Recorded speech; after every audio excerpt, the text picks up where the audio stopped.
séquence vidéo au cours de laquelle nous allons tout simplement voir les solutions aqueuses moléculaires et ioniques. Solutions aqueuses moléculaires et ioniques. C'est quoi une solution aqueuse moléculaire? C'est quoi une solution aqueuse ionique? C'est parti. Voilà, donc déjà, dans une solution aqueuse, le mot aqueux veut dire de l'eau. C'est-à-dire que c'est une solution dans laquelle il y a de l'eau. Une solution aqueuse est une solution qui contient de l'eau. Voilà, dont le solvant est de l'eau. C'est-à-dire dans une solution, on a un solvant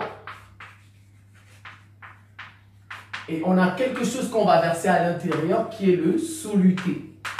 Une solution est constituée de deux parties, le solvant et le soluté.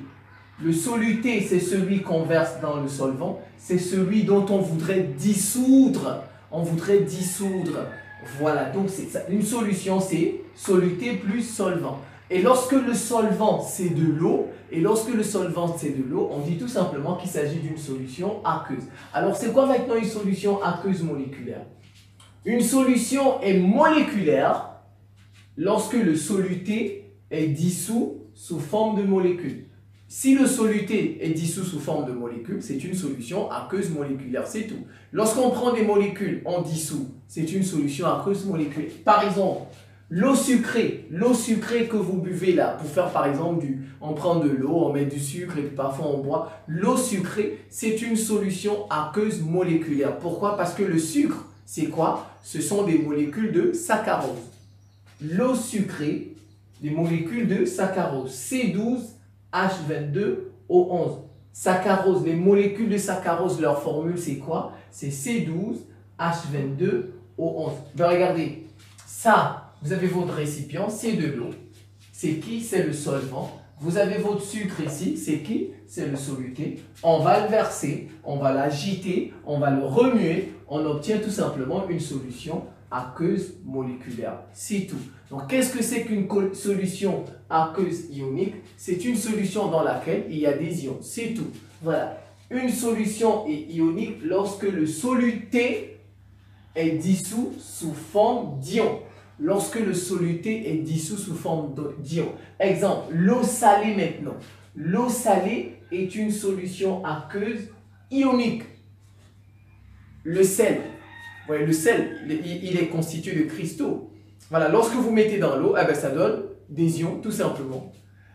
L'eau salée est une solution aqueuse ionique contenant des ions Na+, c'est-à-dire ion sodium, Na+, et Cl-, on dit ion chlorure. Ion sodium, Na+, et ion chlorure, Cl-. On peut les écrire encore comme ça, Na+, plus Cl-. Alors, la particularité d'une solution aqueuse ionique, une solution aqueuse ionique, elle a une particularité, c'est qu'elle est conductrice du courant. Elle conduit le courant. Elle peut conduire le courant. Donc, une solution ionique conduit le courant. Une solution aqueuse ionique conduit le courant.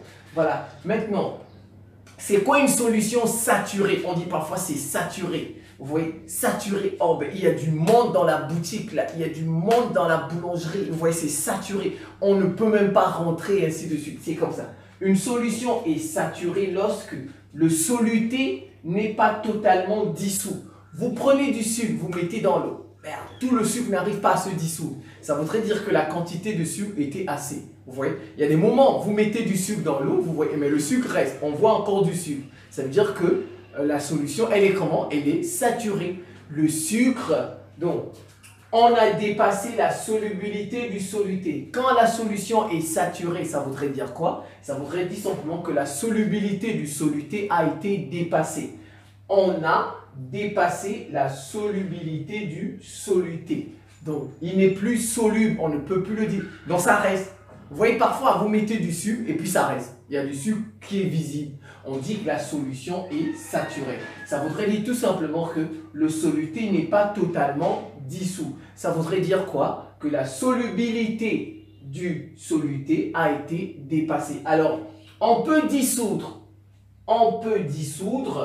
au maximum, environ 400 g de sel dans 1 litre d'eau à 20 degrés Celsius. Je reprends, on peut dissoudre au maximum environ 400 grammes de sel dans 1 litre d'eau à 20 degrés Celsius. Vous revoyez ça tranquillement. Je vous remercie pour votre attention et à très bientôt.